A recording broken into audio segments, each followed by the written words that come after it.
We'll go ahead and get started. My name is Renee Willis, and I am the president and CEO of the National Low Income Housing Coalition.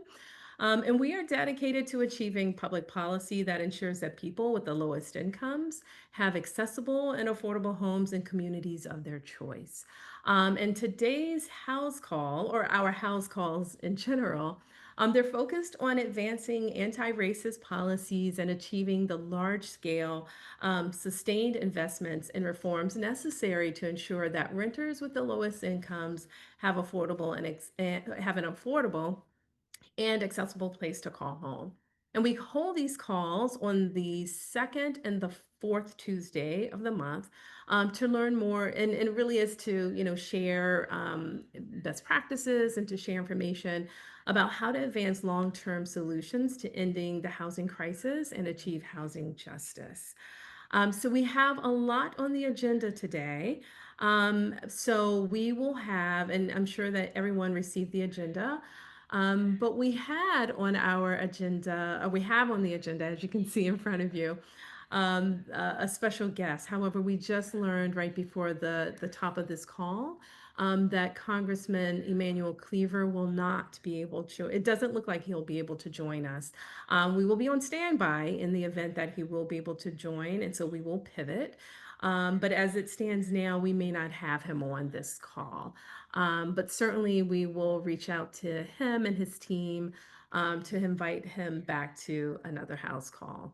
But we still have great information to share with you. And so today we'll do an overview of the recent NLIHC reports, Out of Reach, and the state and local housing trust funds.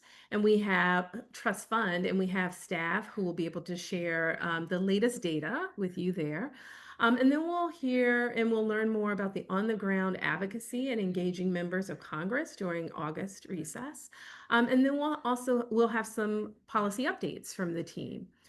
So that's what we have planned today to share with you in the hour that we're together. But just a little bit of housekeeping. So, and I know that you all know how to do this well.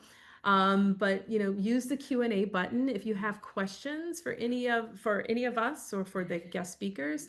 Please use the Q&A button that's at the bottom of your Zoom bar or at the bottom of the screen. And also, pay attention to the chat because you will find in the chat some very useful links and other information that the staff or that the team will share with you.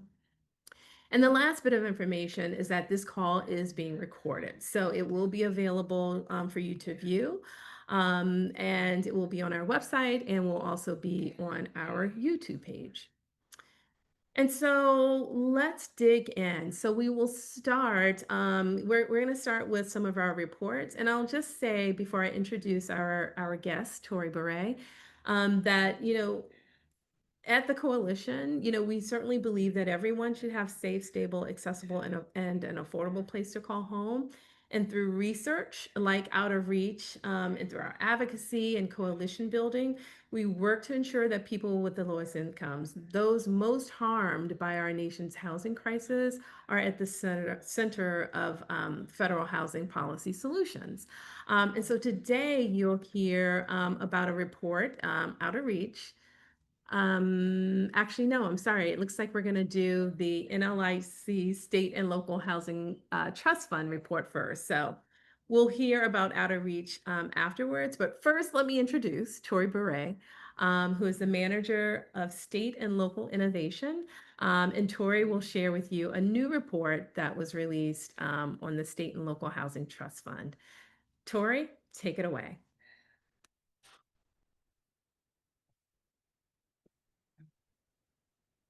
And Tori, if you're speaking, I am sorry. there you go. You must have been on mute.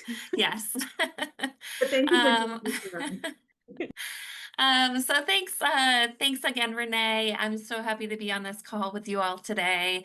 I'm Tori. I'm the manager of State and Local Innovation.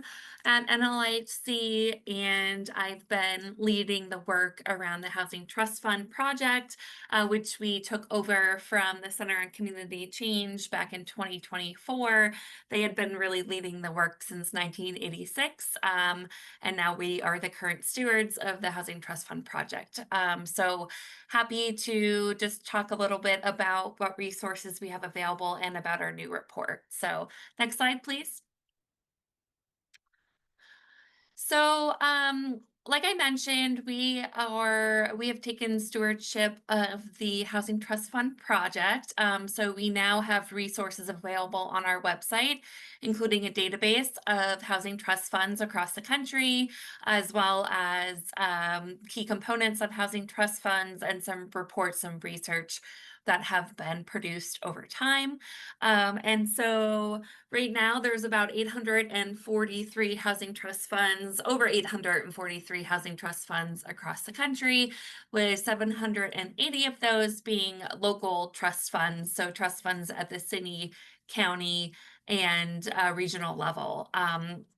So it's really exciting. We've seen a growth of trust funds over time, particularly between 2004 and 2009, but we still see a steady increase of housing trust funds because it's really a great flexible resource and has a lot of value in communities.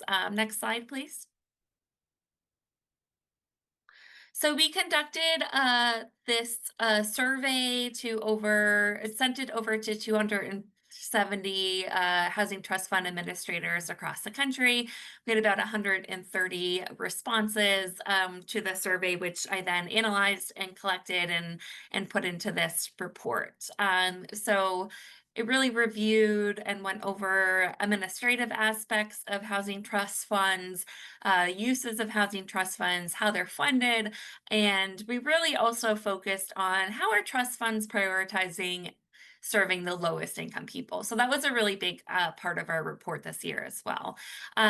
So just highlighting a couple aspects of the report and what we found from administrators.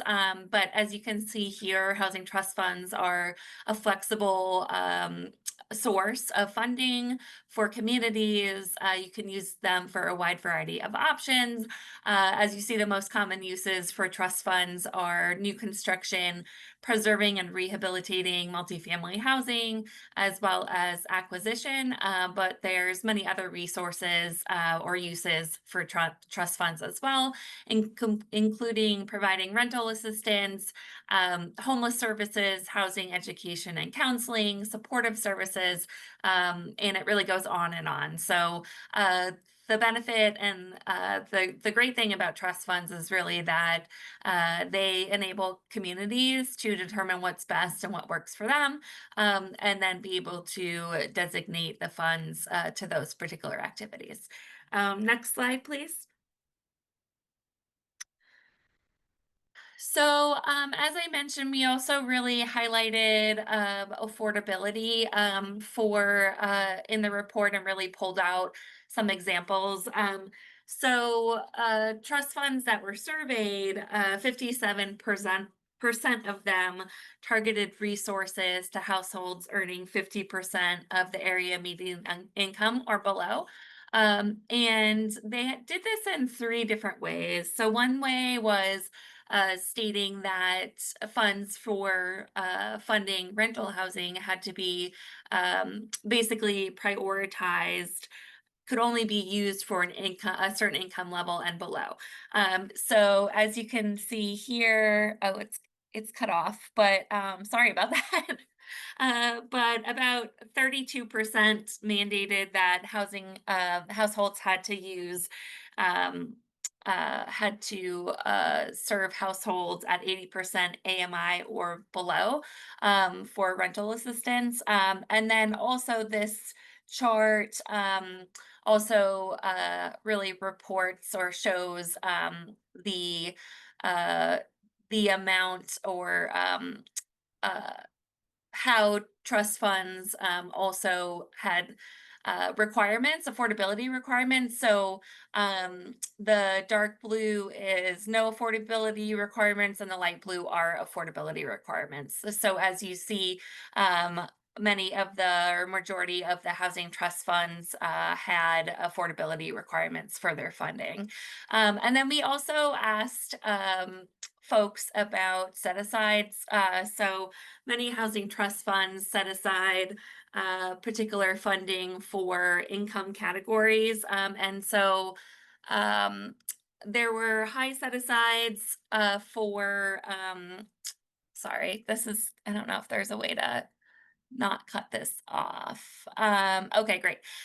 So 12% of housing trust funds had set asides um, for 80% households with 80% area median income or below, and 11% of housing trust funds that responded to the survey had set asides for folks making 30% of the area median income or below. So and many of those housing trust funds were homeless housing trust funds. So trust funds that prioritized folks experiencing homelessness. And then the third way that housing trust funds prioritize the lowest income people was through their application process. So 49% of survey respondents gave special consideration to projects that served households earning 30% of the area median income or below in their application process. So those were three aspects, again, of prioritizing affordability that we really highlight and pull out in our report. And we're really excited to see housing trust funds doing this. So next slide, please. Oh, there should have been one more slide, but just talking just briefly in terms of funding. So housing trust funds that responded to our survey uh, were funded at $1.6 billion compared to the 70+ billion dollars that HUD receives every year from the federal government. So it's meaningful to communities, but it really isn't. State and local funding isn't the main way that affordable housing is going to be funded. And so I think it's really important to reach out to your members of Congress and talk about the importance of funding federal housing programs, and really that's the key for meeting the needs of the lowest income folks. And that's it.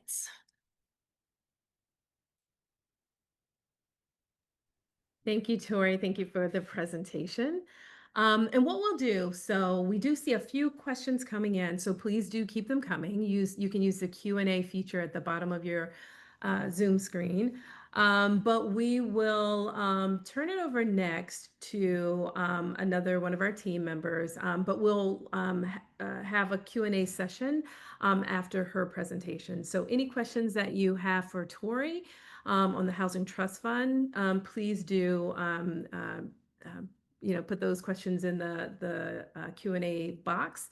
But now, and thank you, Tori. Thank you for that presentation, and thank you for the information and the resources. And there is a link that is in the chat to the report that Tori referenced.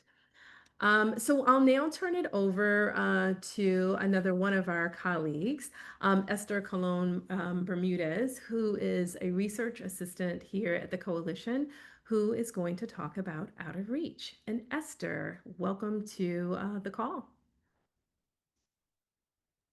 Thank you so much, Renee, and thank you, Tori, for your presentation. So hi, everyone. Today I'll be discussing the 2025 Out of Reach report, which we officially released last week. Out of Reach is one of NLIHC's annual publications that highlights the gap between what people earn and what it actually costs to rent a modest apartment in the U.S.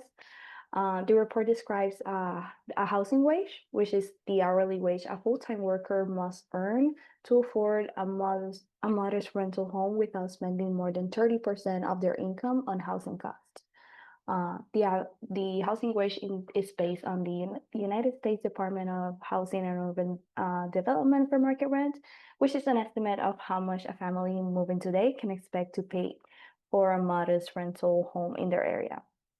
So this year's report continues to show that housing is unaffordable for far too many low-wage workers and renters with low incomes across the country. To afford a modest two-bedroom rental, a full-time worker needs to earn $33.63 per hour, and to afford a one-bedroom rental, they need to earn $28.17 per hour. Next slide, please.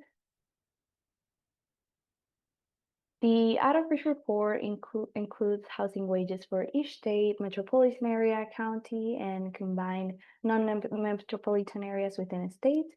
The two-bedroom housing wage, as you can see in this map, exceeds $18 throughout the United States, and 18 states have two-bedroom housing wages above $30 per hour, which is far more than what most workers make. Next slide, please. As we can see in this graph, more than half of wage earners in the United States cannot afford a one-bedroom rental, and over 60% cannot afford a two-bedroom rental, even while working full-time. Next slide, please. And workers in 17 of the 25 most common occupations in the United States, like food service, retail, home health, childcare, do not earn enough to afford a modest one- and two-bedroom home. And these occupations actually make up nearly half of the United States workforce. Next slide, please. In the report, we also looked at what households in different circumstances can afford. As we see in this chart, households relying on SSI, full-time workers earning the federal minimum wage, households at the federal poverty line, and even households earning the average renter wage fall short of the one- and two-bedroom housing wage. Next slide, please. The report also highlights how systemic inequalities show up in housing affordability. Black and Latino workers continue to face great disparities that make housing even more out of reach for them. For example, the median wage of a full-time worker, as we can see here, is typically enough to afford a one-bedroom apartment after market rent, but the same is not true for Black and Latino workers who earn 22 and 26% less than the median white worker. Next slide, please. And gender further compounds this racial wage disparities. Black and Latino women earning less than men within their race and ethnicity fall significantly short of the one-bedroom housing wage by $6.92 and $8.22 per hour, respectively. Next slide, please. This year, we added a new section that looks at the long-term impact of economic downturns on renters, especially those with extremely low incomes. The data shows that many of these renters never fully recover from the Great Recession or the COVID-19 recession. In fact, cost burdens have continued to grow over time, leaving extremely low-income renters even more vulnerable to housing instability and to future economic downturns. Next slide, please. And this year, I interviewed 15 renters across the country and integrated their voices throughout the report in a section called The Reality for Renters. These stories reflect the key themes of the report, such as rents rising faster than wages, unsafe housing conditions, and the hard choices they have to make between rent and basic needs, and finally, how critical rental assistance can be for them. Their words helped put a human face to the numbers like that we publish in this report. Next slide, please.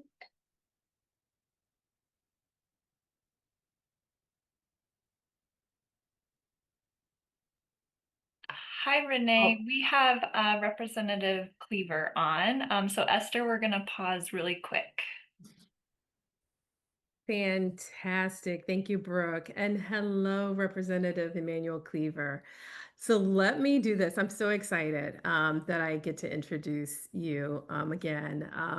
So, and again, this is great news. As we were just talking about, we were talking a little bit about Out of Reach as Esther was giving the presentation. And we had the pleasure just last week when we released Out of Reach for Representative Cleaver to be with us. Representative Cleaver is the preface writer of Out of Reach. And Representative Cleaver, as we talked about a little bit earlier, we need so many things in terms of rental assistance and major investments, if you will, in rental assistance. But we also need bold leadership that centers those with the greatest needs. And that's, again, why I'm so honored that to introduce Congressman Emanuel Cleaver, because he truly is a leader who has long championed the importance of housing security. And he's someone who brings both moral clarity and a legislative commitment to this work. Representative Cleaver is now serving his 11th term representing Missouri's 5th Congressional District. He is the founder and co-chair of the Congressional Public Housing Caucus.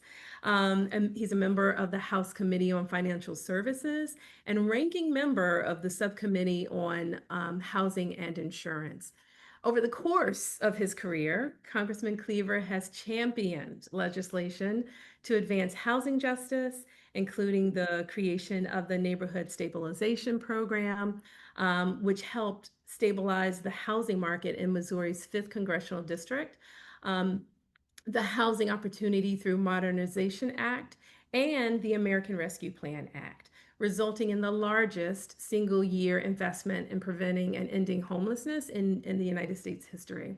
And this year, as I mentioned just a moment ago, Congressman Cleaver joins NLIHC as the preface author of this year's report. So we are grateful for his tireless advocacy on behalf of the lowest income and most marginalized communities across the country.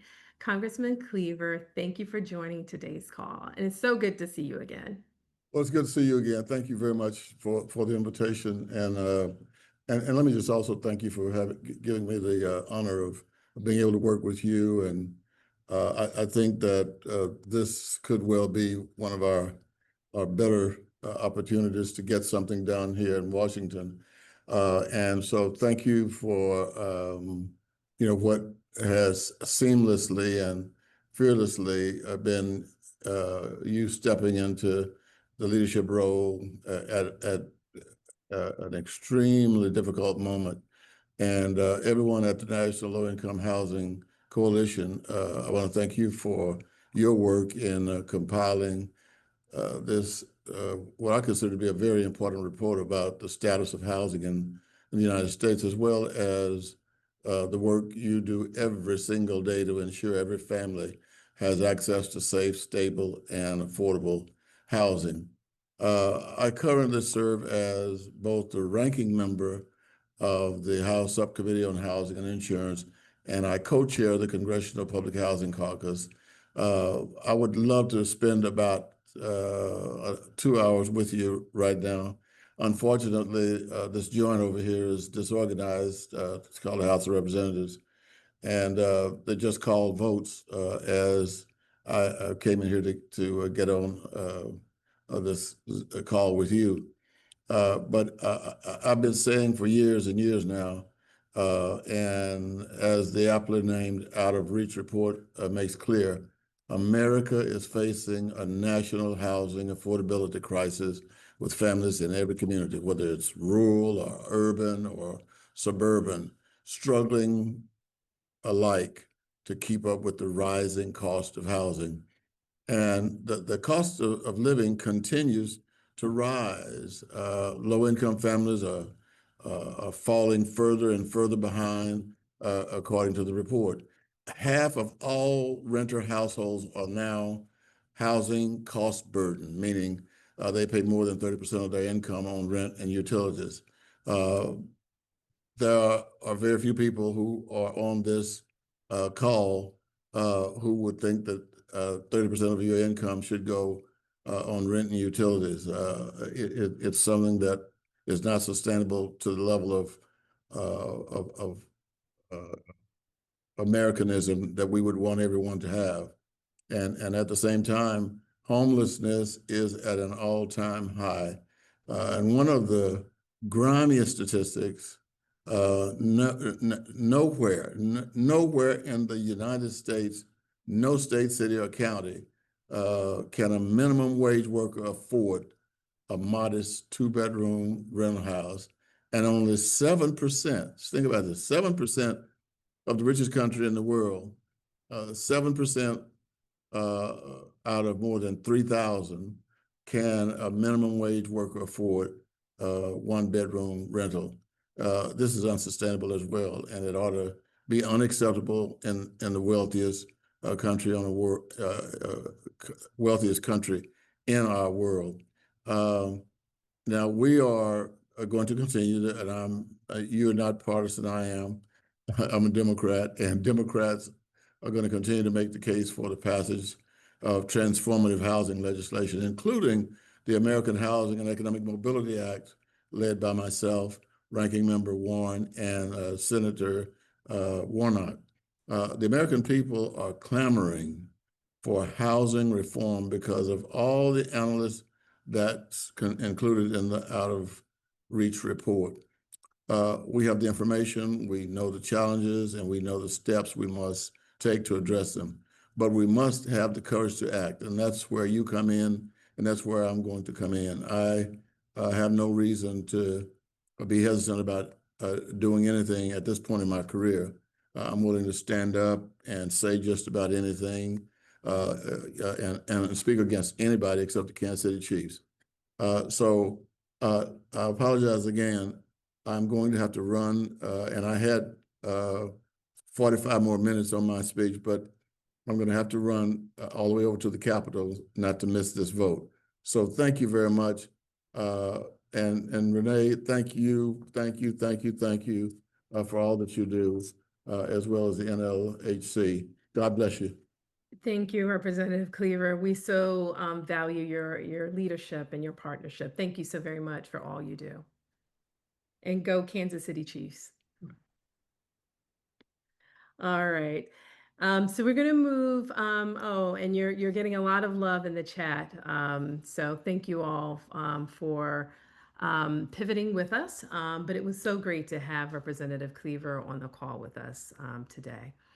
So we're going to go back to you, Esther. So coming back to your door, so you can continue your presentation.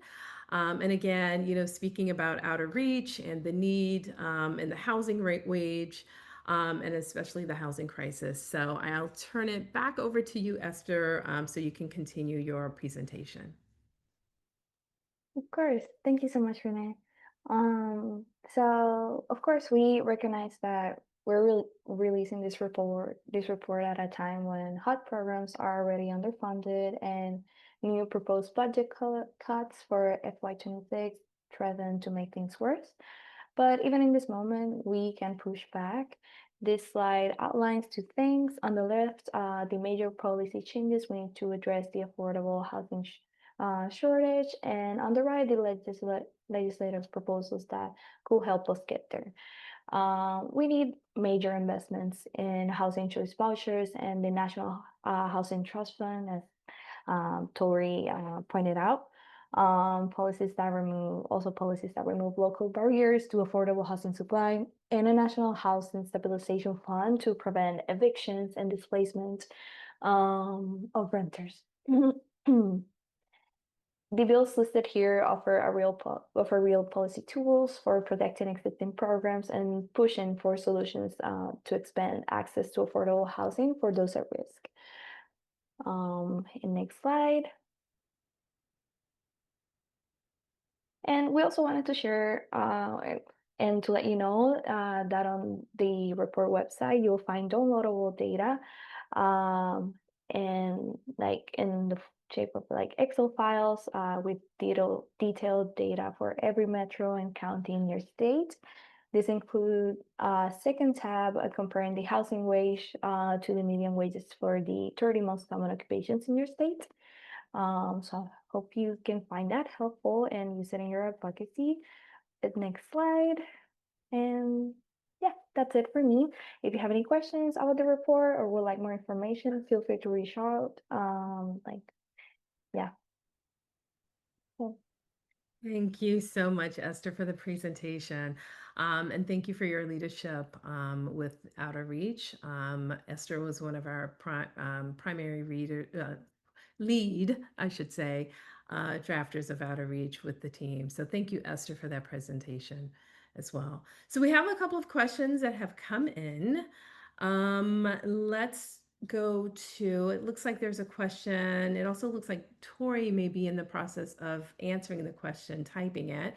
But the question is, how are housing trust funds the same or different from LIHTC, which is a low income housing tax credit? Tori, do you want Yeah. to respond? Excellent. Thank you, Tori. Yeah, sure, of course. So tax credits are different from state and local housing trust funds and from the National Housing Trust Fund. So tax credits are allocated by the federal government, and developers can then sell them to investors to raise capital and money for their projects. So it just goes to develop affordable housing, whereas housing trust funds receive a wide variety of revenue. They can receive taxes, they can receive developer funds, general allocation funds, money from donors, all kinds of money. Um, so they're different in that sense, and then they can also be used to fund a wide variety of activities. So not just to build affordable housing, but to fund shelters, to support operation of homeless shelters, to provide rental assistance, to build affordable homeownership units, to renovate and repair homes. So wide variety of uses for housing trust funds. So I hope that clarified that a little bit. Thank you for that very much, Tori. And just a reminder, if you have questions, please do put your questions in the the Q&A box, which you can find at the bottom of your screen. And so here's a question. It looks like it's okay, so the question is, what is meant by largest occupations? And I believe this is directed to Esther regarding Out of Reach.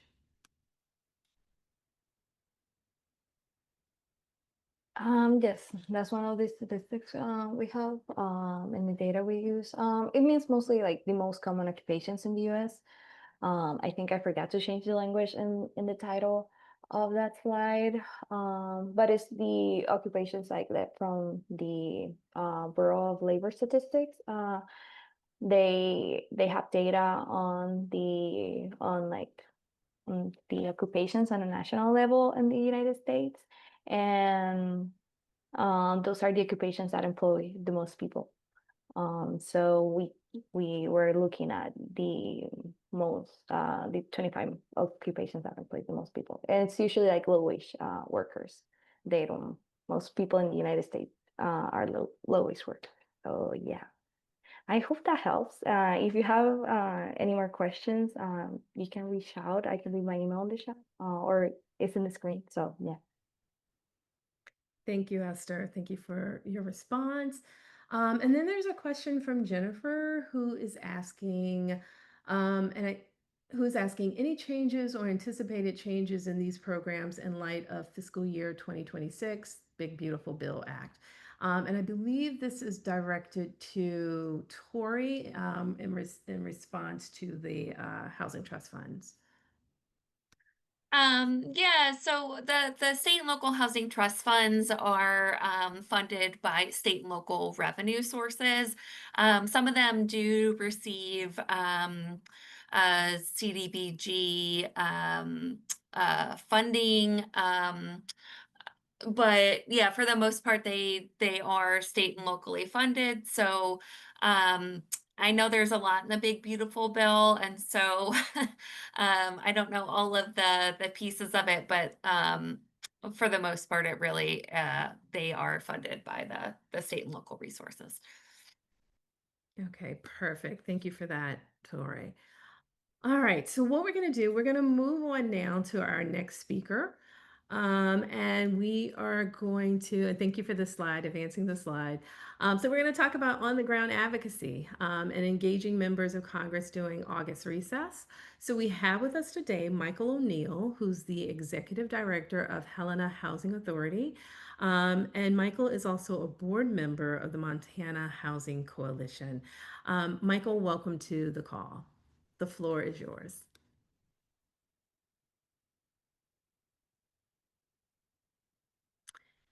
And Michael, if you're speaking, you may be on mute now. Okay, can I turn my camera on? Yes, please. We would love to see you. It says it's disabled by the host. Okay, we'll make sure that we do what we need on our end to Okay, enable. there we go. Very good. Perfect. Well, Welcome. good afternoon, everybody. I'm Michael O'Neill. I'm the Executive Director of the Helena Housing Authority. Very active in our, I'm the Treasurer of the Montana Housing Coalition, which National Low Income Housing Coalition participates in. I'm also the current president of Montana NARO, the association of all the Montana public housing authorities in Montana. And so in a state like Montana, we have to be, the on-the-ground advocacy has to occur on a local, state, and federal level. And historically, we have not received much funding outside of the federal dollars that have come into the state. We've been working for close to 30 years of getting state funding, and we're just beginning to see that pay off for us. So we're bit by bit this past session, we funded our Montana Housing Fund. We would like it to be in the form of grants and such, but the funding will be in low interest loans, which will be helpful. We've previously passed state low income housing tax credits in Montana, but they had been vetoed by our Republican governor. One of the things we've been successful on the federal level is working together, and what we find in Montana, and we're lucky in that we're very small population state in a very large geographic area, where the affordable housing community, for the most part, knows each other. We always say Montana's just one large town with a very long main street. So we know each other, and so we've all been working together for many years. And so we're not as isolated sometimes. I think that we have to rely on each other. And so what we've experienced in Montana in recent years is that we're considered currently the least affordable housing state in the nation. And that has really come on really over the past 10 years and really over the last 4 or 5 years, where we've seen well over 60% increase in our rental housing and homeownership costs. And because of our small population, we're very sensitive to in-migration. And Montana is one of those places that if in the new world where you can work almost anywhere in a lot of jobs now. And if you want to pick a place that's very attractive, many people do find living in Montana to be especially attractive. And so a lot of folks moved here, particularly during COVID, and really impacted our housing supply, which drove up our housing costs. And so we've been really struggling to address housing needs in our communities. And for a number of years, we really have struggled to use our housing choice voucher programs. Because of our small population, the fair market rents process in terms of how they gather the information, how they apply it in setting fair market rents has really not captured the underlying dynamic that's been going on in our housing markets, where we've seen rents go up 60% and fair market rents only going up less than 10%. And so that gap that created really provided a situation where most of the programs were having difficulty. Our success rates, our placement rate for someone who has a voucher, and their ability to rent was dropping into the low 30s, which really is a broken promise, because close to 70% of the people were not being able to use a voucher to rent up an affordable home. And so we often in the housing authorities, you're kind of struggling on your own a little bit in your own little area, but we work together as a statewide group to identify the problem, really name it, and start reaching out to our congressional delegation and look at who had the most influence on those issues. And so at the time we had Senator Tester, who was a great supporter of on affordable housing issues, and he was sitting on the HUD Senate Appropriations Primary THUD Committee.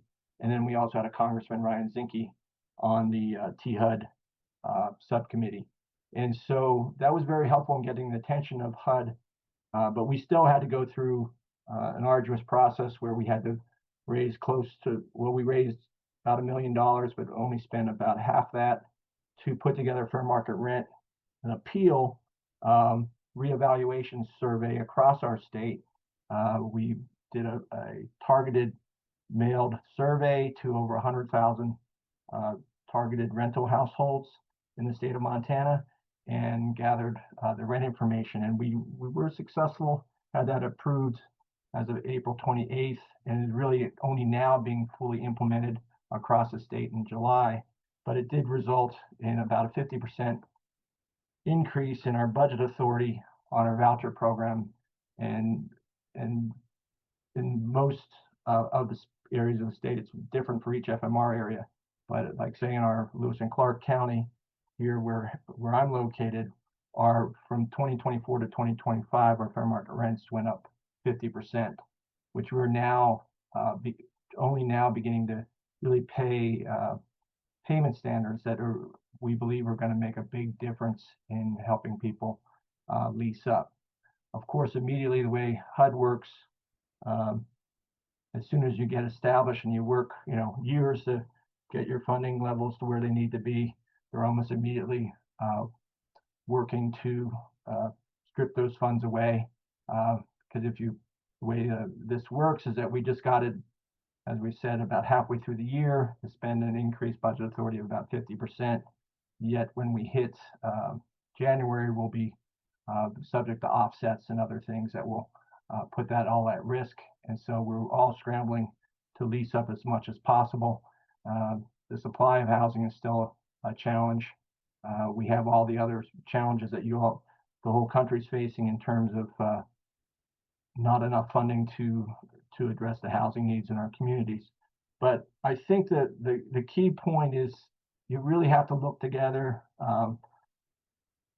and work together across, what makes sense in your area, in the larger population areas, large metropolitan area. Make sure all your allies are moving in one direction. We were able to pull together a very effective coalition of folks to work on our federal issue, and then also on our statewide issues. We've been able to work across, affordable housing community in terms of development and developers and housing authorities, but also interested parties in terms of tenants and folks who need affordable housing. And I think we're getting more and more effective in doing that. I do think it pays. We've gotten more sophisticated. We've been able to raise money to pay for year-round lobbying support. It was up until a few years ago, we were doing it all as just an additional hobby in our regular jobs. And so it's much more effective when you have on the state level, we participate with through the Montana Housing Coalition with paid professional advocacy staff, and that makes a big difference.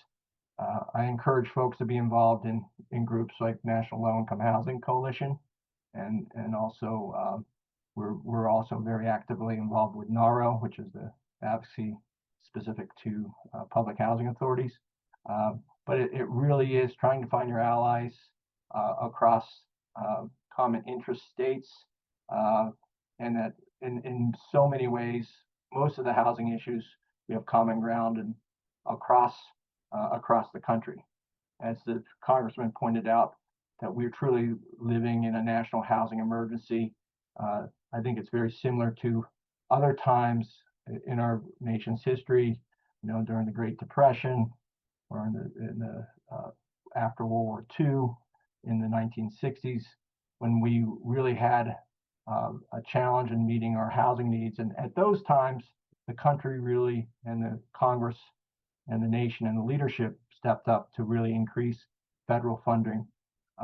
What we need to have that same sort of commitment at this time, and we're not necessarily seeing the leadership on that issue. And so I'd really encourage us all to unite on that, that need for sustained increased funding for our federal housing resources. I'd be more than happy to answer any questions or take any comments at this time. Yeah, thank you so very much, Michael. Thank you for your advocacy and the work that you're doing in Montana. Really do appreciate you and your leadership. So here is a question, it looks like that just came in. What were the national organizations that you just mentioned, Michael, the ones that suggested we connect with? The ones that Right. Of course, the National Low Income Housing Coalition, I think, brings together a whole broad spectrum of housing interests. And I think that's very effective. We're involved also with NARO, which is, I forget what NARO even stands for, National Association of Housing Rehabilitation Organizations, but it's really primarily made up of public housing authorities across the country. We're organized on a national level, on a state level, and on a regional level. And I think that's proven effective. They're very good about educating us on our state level in terms of what's going on, on a federal level. We get similar, very good information from the National Low Income Housing Coalition, but I think it's hard to know what's going on a local level without understanding the impacts that are going on a federal level, because that really is where our sources of funding are. And if lots of times on a local level, people will say they don't, that's political or whatnot, and I say, well, it's not political, it's just the reality is that there's a lot of ways people get their housing subsidized. People with a large $1 million home is getting a very large tax subsidy. People don't find that political, but if we're talking about increasing funding to make sure that everyone, particularly very low income folks, have a home, for some reason that's more political. But we just really have to recognize that we can't, as the Congressman, really appreciate his remarks in terms of the wealthiest country in the world, that we have to do a better job. And we really, since 1981, we've just abandoned extremely low income folks in this country. Yeah, thank you for that. Thank you for your response, Michael. And again, thank you for being with us here today. Michael has, as you can see on the slide, that he has provided his email or his contact information. So please feel free to reach out to Michael if you have any questions. And Michael, hopefully you can stick around with us for the next 10 minutes. There may be some questions that pop into the Q&A. If you can answer those questions, that would be lovely. But thank you so much for being with us today, Michael. Thank you. Absolutely. All right, and we're going to close it out with Kim Johnson, who is our Senior Director of Public Policy, and Kim will provide policy updates and share a bit about the August Recess tool. Welcome back, Kim. Thank you so much, Renee, and hello, everyone. Like Renee said, I'm Kim Johnson. I'm the Senior Director of Policy here with the National Low Income Housing Coalition. It has been a little while since we've provided a Hill update on one of these national calls. Luckily, nothing has happened. That's a joke, of course. There have been many things that have happened. And if I can get the next slide, we'll start talking about some of the implications for housing. So what was it? I'll be honest, I was on vacation the last 2 weeks, but I think it was last Monday that the House Transportation, Housing, and Urban Development, or THUD or THUD bill came out, and that bill provides funding for HUD's vital affordable housing, homelessness, and community development programs for the upcoming fiscal year. So what we saw just happen, last week was the House version. We're going to see the Senate version sometime this week, and then they're going to have to reconcile the differences between those two bills before something is actually passed and before this whole process is taken care of for the coming fiscal year. But we'll get more into that a little bit down the line. So let's start out by talking first about what is in that House THUD bill for housing. So the House fiscal year 2026 spending bill proposes funding HUD programs at $67.8 billion, which is a $939 million decrease from FY25, which is about 1% or so, is what our colleagues on the Appropriations Committee are saying.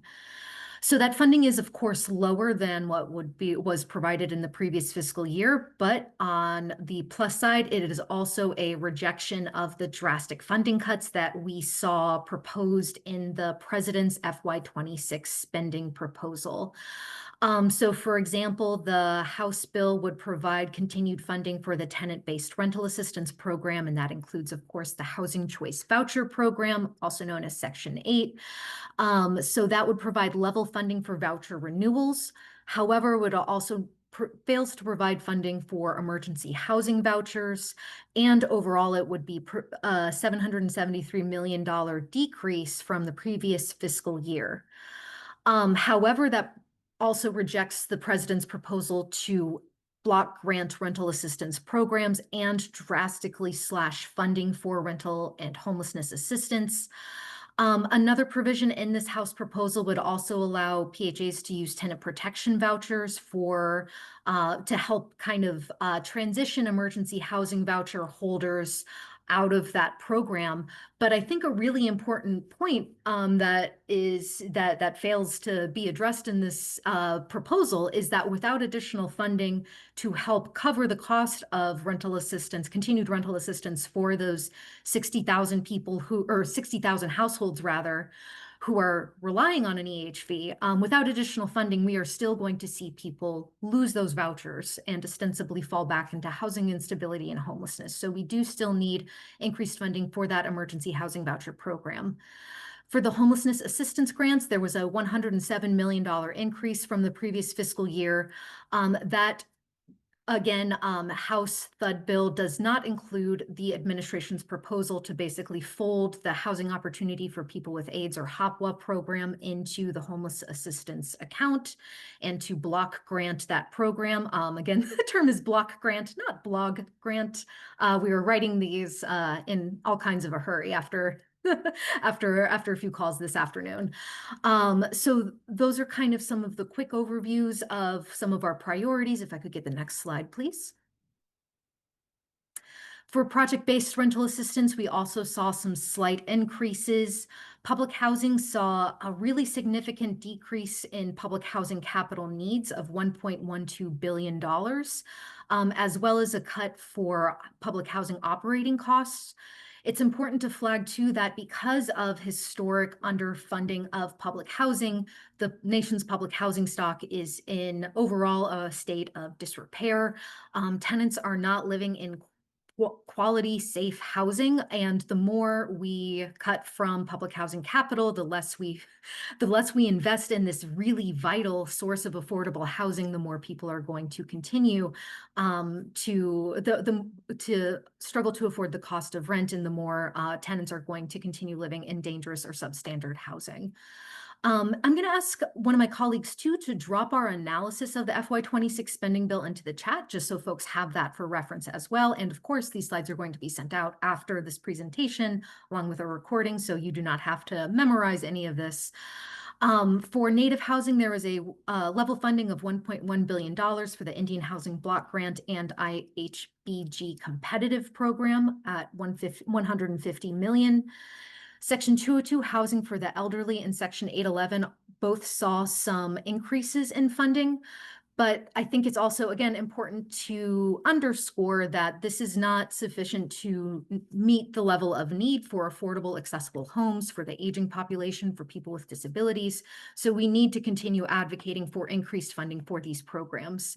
And again, importantly, for the Housing Choice Voucher Program, we need to see increased funding, as great as it is that we didn't see, a 46% cut to rental assistance. We still need to see increased funding for that program in order to ensure no one is losing their assistance. At a minimum, to make sure no one is losing their assistance. Ideally, we're also seeing an expansion of the program to help more families in need. For the Community Development Block Grant Program, the formula grants received level funding of $3.3 billion, and there was also $2.3 billion for earmarked projects in the bill. Next slide, please. The Housing Opportunity for Persons with AIDS, or HOPWA program, would receive level funding from FY25 at $505 million. Fair Housing saw a very, very significant cut, down to $29 million, which is a decrease of $58 million from the previous fiscal year.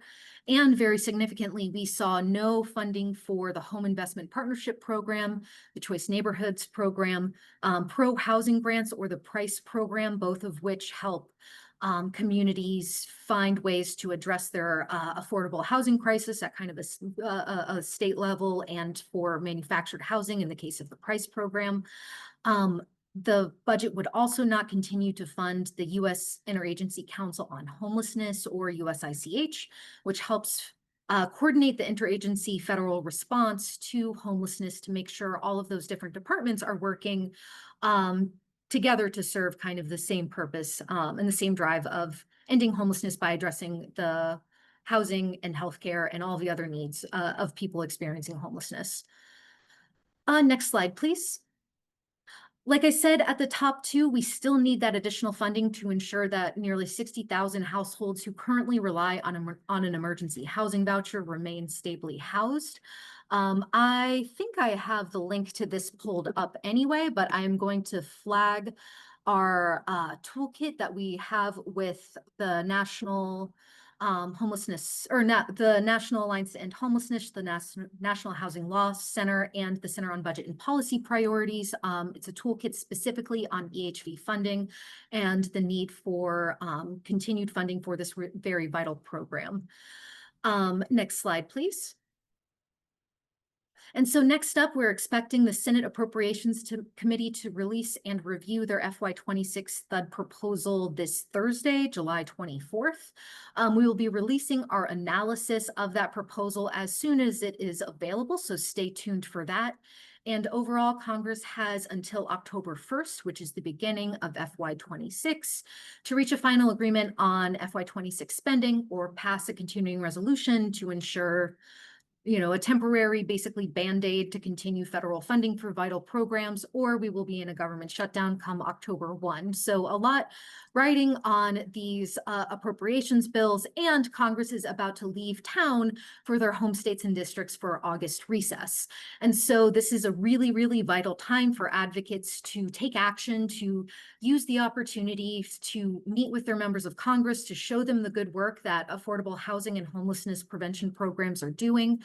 So we are going to be releasing an upcoming document toolkit for August recess. We are just finalizing it now with the latest updates and tips and information.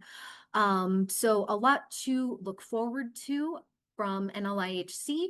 And in the meantime, I will turn it back on over to Renee to help facilitate any Q&A and close us out. Yes, thank you so much, Kim, for those great updates. And it felt almost like a speed round, but an important round.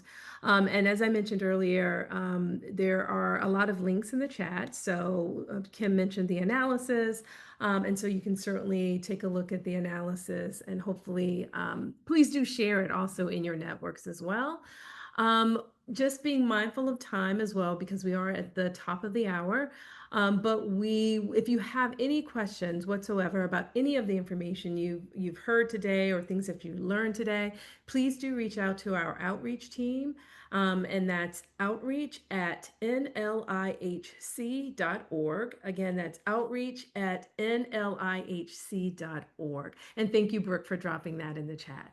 So we're going to close it out today. And again, please, advocacy and the work that you do matters. And please, as Kim mentioned, take advantage of the August recess, meet with your members while they're at home in their states or districts.